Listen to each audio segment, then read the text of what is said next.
जितने भी भाई बहन मुझे सुन रहे हैं, आप सभी को जय मसीह की।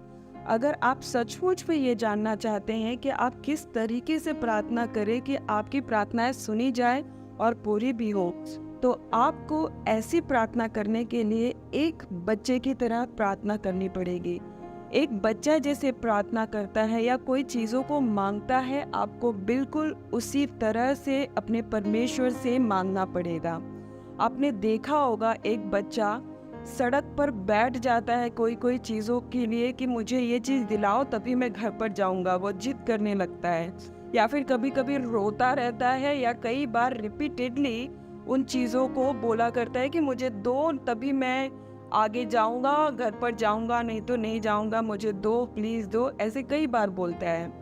अब मुझे याद है कि मैं जब छोटी थी तब मैं अपने पापा से कोई भी चीज़ पसंद आने पर कई बार बोलती थी। दिन रात उनको रिमाइंड कराया करती थी कि प्लीज़ पापा मुझे वो चीज़ दिला दो। और कई बार बोलने के बाद में पापा बोलते थे अच्छा ठीक है क्या चाहिए बोलो, और मुझे उस चीज़ के लिए वो पैसे दे देते थे और मैं ले लिया करती थी। तो ऐसे ही हमारा परमेश्वर भी है। अगर हम याव के साथ निरंतर प्रार्थना करते रहे इस विश्वास के साथ कि हम जो प्रार्थना कर रहे हैं वो सुनी जाएगी, और लगातार आप प्रार्थना करें बिना हियाव छोड़े, तो जरूर वो सुनेगा और उसे पूरी करेगा। देखिए प्रार्थनाएं भी कई तरह की होती है। अब कभी कभी अगर बच्चों को देखा जाए तो वो कई ऐसी चीज़ों की भी मांग किया करते हैं जिनकी उन्हें ज़रूरत नहीं होती या फिर जो उन्हें नुकसान पहुंचाए। तो ऐसे में उनके माता पिता उनकी वो ज़रूरत को पूरी नहीं करते हैं। हमारा परमेश्वर भी हमारी प्रार्थनाओं को जांचता है। अगर उसे लगता है कि हाँ मेरे बच्चे को इस चीज़ की बहुत ज़रूरत है, इससे उसे भी और दूसरों को भी फ़ायदा होगा, तो वो ज़रूर करता है। पर अगर वो देखता है कि नहीं इसकी उसे ज़रूरत नहीं है, इसके बिना भी वो अच्छे से रह सकता है, बल्कि इसके आने से उसके ज़िंदगी में बुरे हालात आ सकते हैं, तो वो उन प्रार्थनाओं को नहीं सुनेगा। अगर कभी कभी कोई ऐसी प्रार्थना आप कर रहे हैं जिसमें परमेश्वर की इच्छा शामिल नहीं है या फिर वो आपके लिए नुकसानदेह है, तो ऐसी प्रार्थनाएं परमेश्वर नहीं सुनता है। और ऐसे में आपको ही अपनी प्रार्थनाओं को परखना होगा कि मैं जो भी मांग रहा हूँ या मांग रही हूँ, क्या यह परमेश्वर की इच्छा में शामिल है या फिर क्या सचमुच इससे मेरा लाभ है या मैं जिसके लिए मांग रहा हूँ उसको लाभ है।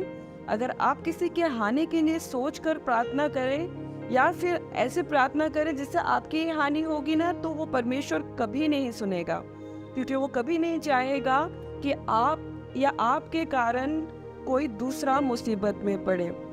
इसलिए अपनी प्रार्थनाओं को जांचें ज़रूर से, और हाँ जब भी आप निरंतर याव के साथ प्रार्थना करेंगे तो वो जरूर सुनी जाएगी। इसका उदाहरण खुद प्रभु यीशु मसीह ने दिया है पवित्र शास्त्र में। उन्होंने ही कहा है कि इसी तरीके से अगर तुम प्रार्थना करोगे तो तुम्हारी सुनी जाएगी। हम वचन से देख लेते हैं लूका रचित सुसमाचार उसका 18वां अध्याय और 1 से लेकर 8 तक मैं आपके लिए पढ़ती हूँ। फिर उसने इसके विषय में कि नित्य प्रार्थना करना और हियाव न छोड़ना चाहिए, उससे यह दृष्टांत कहा। किसी नगर में एक न्यायी रहता था जो न परमेश्वर से डरता था और न किसी मनुष्य की परवाह करता था। उसी नगर में एक विधवा भी रहती थी जो उसके पास आकर कहा करती थी, मेरा न्याय चुकाकर मुझे मुद्दई से बचा। कुछ समय तक तो वह न माना, परंतु अंत में मन में विचार कर कहा, यद्यपि मैं न परमेश्वर से डरता और न मनुष्यों की कुछ परवाह करता हूँ, तो भी यह विधवा मुझे सताती रहती है, इसलिए मैं उसका न्याय चुकाऊंगा। कहीं ऐसा ना हो कि घड़ी घड़ी आकर अंत को मेरी नाक में दम कर दे। प्रभु ने कहा, सुनो, यह अधर्मी न्यायी क्या कहता है। इसलिए क्या परमेश्वर अपने चुनो हुओं का न्याय न चुकाएगा जो रात दिन उसकी दुहाई देते रहते हैं? क्या वह उनके विषय में देर करेगा? मैं तुमसे कहता हूँ वह तुरंत उनका न्याय चुकाएगा। तो भी मनुष्य का पुत्र जब आएगा तो क्या वह पृथ्वी पर विश्वास पाएगा? अब परमेश्वर ने तो कहा है कि अगर निरंतर प्रार्थना की बिना हियाव छोड़े तो वह जरूर उसे सुनेगा और उसका न्याय चुकाएगा, क्योंकि जब वो न्यायी जो कि किसी की परवाह नहीं करता था, उसने सुन ली, तो परमेश्वर अपने चुने हुओं का, अपने प्यारों का प्रार्थना क्यों नहीं सुनेगा।